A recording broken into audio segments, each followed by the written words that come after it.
bad bitch, no underwear. 2020 gon' pull up an egg, yeah. Bitch, I know where you can go home. Uber, Uber everywhere, yeah.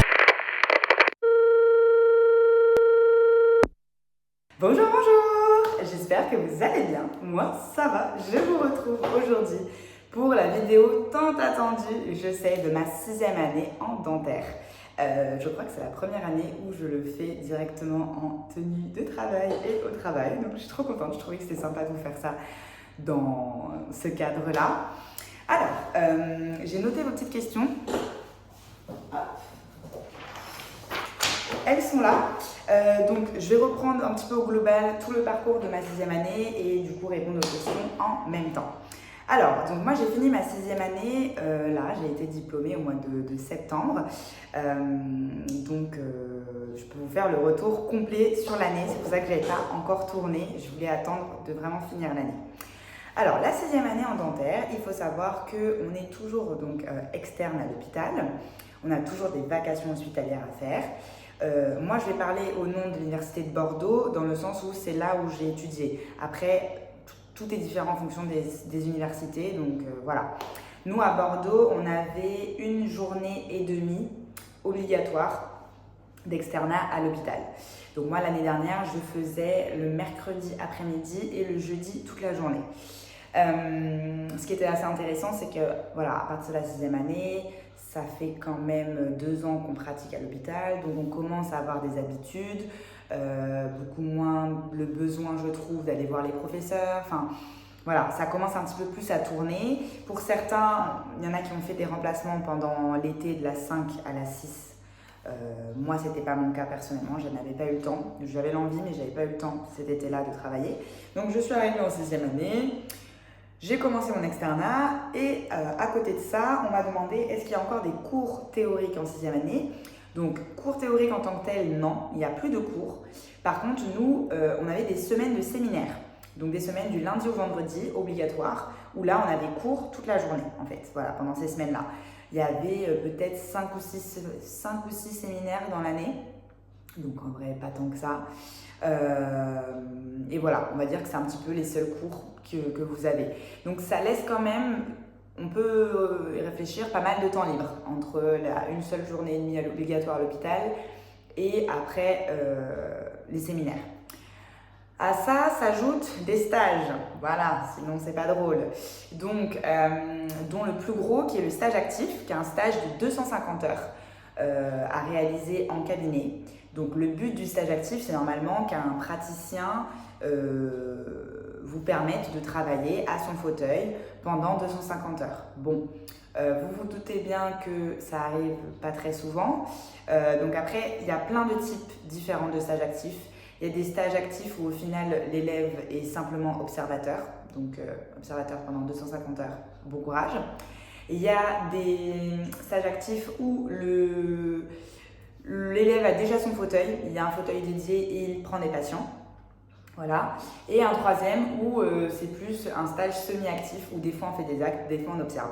Moi personnellement c'est ce que j'ai eu, un stage semi-actif.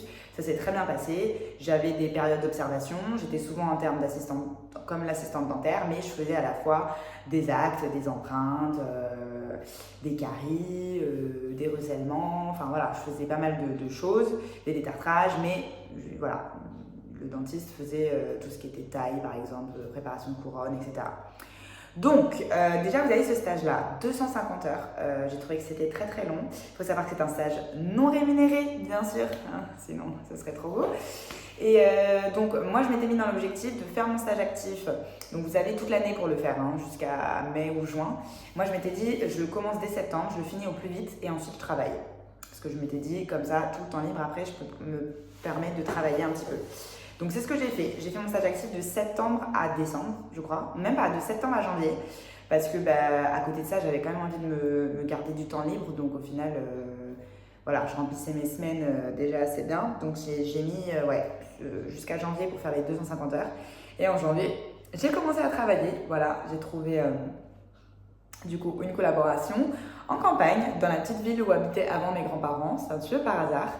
Et c'est comme ça que j'ai commencé à travailler et j'ai travaillé là-bas jusque mi-juillet. Donc ça a été une super première expérience parce que c'est assez rare, souvent les gens font un petit remplat de 15 jours, etc. C'est assez rare de directement rentrer dans un cabinet et travailler pour une longue durée. Donc c'était vraiment, j'ai trouvé très, comment vous dire, très pertinent. Voilà, j'ai beaucoup appris. J'avais la chance d'être très bien entourée. J'étais avec une assistante, Nadia, si tu passes par là, cœur sur toi. Voilà, qui avait plus de 25 ans d'expérience. Donc en fait, elle m'aidait beaucoup parce qu'au début, on est perdu dans le cabinet, on est perdu des fois dans les actes. On se dit, oula, qu'est-ce qu'il faut que je fasse? Donc elle me dit, tiens, tu dois faire l'empreinte là. Tiens, t'as pas oublié de faire ci? Non, merci. Donc franchement, c'était super.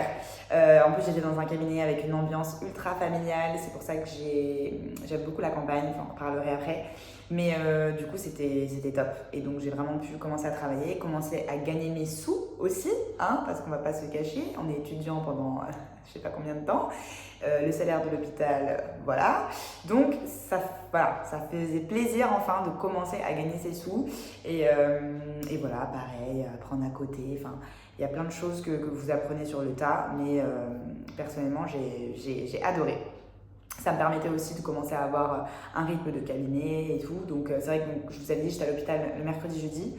Et je travaillais lundi, vendredi au cabinet. Donc, voilà. Donc, j'avais mon mardi de libre, entre guillemets. Voilà. Donc, ça, c'est un petit peu pour l'organisation de ma 6e année. Ça s'est déroulé comme ça. C'était top. Dans vos questions, qu'est-ce que j'ai comment du coup j'ai organisé mon temps en termes de remplacement, donc ça je vous l'ai dit. Il y en a beaucoup aussi qui profitent de chaque période de vacances scolaires pour remplacer. Il y en a qui profitent des dimanches pour prendre des gardes. Voilà. En parlant des gardes, oui, nous en 6e année à Bordeaux, on avait les gardes de nuit. Voilà, donc je crois que ce n'est pas commun à tout le monde. On avait des gardes obligatoires à faire de nuit à l'hôpital Saint-André. Comment vous dire c'était un peu long à la fin. Hein. C'est des gardes, donc vous faites de 19h à... Alors je ne sais plus si c'est 6 ou 7h du matin. Il me semble que c'est 7h. C'est 19h à 7h du matin. Et donc en fait, souvent quand vous arrivez à 19h, il y a déjà une dizaine de patients qui vous attendent. Donc du coup, ça dépend beaucoup des jours sur lesquels vous tombez. Mais les gardes, c'est un petit peu compliqué parce que voilà, vous êtes là toute la nuit à soigner des gens. À 2h du matin, on vous appelle dans le lit de garde pour ceci, pour cela, bon voilà, on se sent utile, par contre, je trouve qu'on se sent vraiment utile, on se dit, bon voilà, on soigne les gens en urgence, etc. Les gens qui n'en peuvent plus, donc ils viennent vous voir à 2h du matin, enfin c'est qu'il y a une raison. Mais on va dire le côté où ça commençait à me fatiguer, c'est quand j'ai commencé moi-même à gagner mes sous et me rendre compte qu'en fait, on était vraiment exploités parce que l'hôpital, pour une garde de nuit, il nous payait 42 €, je crois. Donc on est très très loin d'un SMIC horaire de base, si vous calculez de 19h à 7h. Donc en fait c'est ça qui me fatiguait. Genre c'était vraiment l'impression de me sentir exploitée, surtout que le lendemain on peut pas travailler, donc quand on est à l'hôpital c'est cool, mais quand on est au cabinet c'est pas arrangeant, donc voilà. Donc ça je suis très contente d'avoir fini avec ça. Et pour revenir du coup aux choses aussi qu'on avait en 6e année, on avait plusieurs stages. Donc on a eu un stage en EHPAD à faire, donc c'était une journée où on devait aller visiter un EHPAD et faire de la prévention, etc. Et on a eu un autre stage aussi, là ça dépend, ça peut être prévention maternelle. Moi j'étais à, comment on appelle ça? Le CREPS. J'étais au CREPS, pour pareil faire de la prévention auprès des sportifs, donc ça c'était cool. Donc voilà, donc vous avez aussi pas mal de petits stages comme ça qui viennent ponctuer un petit peu votre année et qui vous occupent, hein. Vous n'allez pas vous ennuyer. Ensuite, alors, on m'avait dit salaire débutant en externe et l'évolution. Donc l'externat, pour vous dire, alors ce sera approximatif parce que j'ai plus les souvenirs exacts, mais il me semble que quand on arrive en 4e année, on est payé à peu près 200, peut-être un peu moins, genre entre 180 et 200. Ensuite, la 2e année, on est peut-être payé genre 260. Et la 3e année, 310. Mais avec les gardes de nuit, ça peut vous faire 360 à peu près, dans ces eaux-là. Voilà. Donc, pas de quoi vivre, mais c'est bien quand même que ça augmente d'année en année, au moins ça. Donc, ensuite, question qui est beaucoup revenue, est-ce que je compte me spécialiser? Est-ce que je compte passer l'internat, etc., etc. Alors, non, passer l'internat, personnellement, ça ne m'intéresse pas. Parce que du coup, au-delà de la 6e année, on peut passer l'internat, on peut même le passer dès la 5e. pour après se spécialiser dans des branches et devoir faire un internat à l'hôpital pendant 3 ans. Comment vous dire que l'hôpital, personnellement, ce n'est pas ma tasse de thé. Le milieu hospitalier, j'aime pas trop. À l'époque, au tout début de mon cursus, je voulais devenir orthodontiste, donc c'est-à-dire que j'aurais dû passer l'internat. Mais au final, ça ne m'intéresse plus. Je trouvais que c'était trop redondant, j'ai pas spécialement aimé. Franchement, l'orthopédie dentofaciale, c'était pas mon kiff. Je préfère vraiment le métier de chirurgien dentiste. Et donc non, je ne compte pas passer l'internat. Et est-ce que je compte me spécialiser? Alors pas tout de suite. Pour l'instant, en fait, ce que j'aime beaucoup avec le métier, c'est l'omnipratique. C'est le fait en fait d'avoir un panel d'actes tellement différents toute la journée et même différents dans la semaine. Et c'est ça que je trouve vraiment stimulant en fait. Vous pouvez vous faire des semaines complètement différentes, des jours complètement différents, vous faites le même métier mais vous ne faites pas les mêmes choses. Et je trouve que ça c'est vraiment pertinent, c'est ce qui me plaît beaucoup. Donc je pense difficilement me spécialiser dans quelque chose et je ferai plus que ça parce que je pense que je m'ennuierais en fait. Mais j'aimerais bien me former et me spécialiser en parodontologie. Je pense que c'est pas la première fois que je le dis, mais j'ai un attrait tout particulier pour cette matière. Et voilà, donc j'aime beaucoup. Je voulais faire le CES parodontologie de Bordeaux cette année, mais au final, ils viennent de dévoiler les inscriptions et il n'y en aura pas. Il n'est pas ouvert cette année, le CES à Bordeaux. Donc ce ne sera pas tout de suite, donc peut-être l'année prochaine, on verra. Et après, il y a plein de sociétés privées. Ah, je suis désolée si vous entendez un bruit de fond, mais c'est ça, les cabinets, c'est un peu comme ça.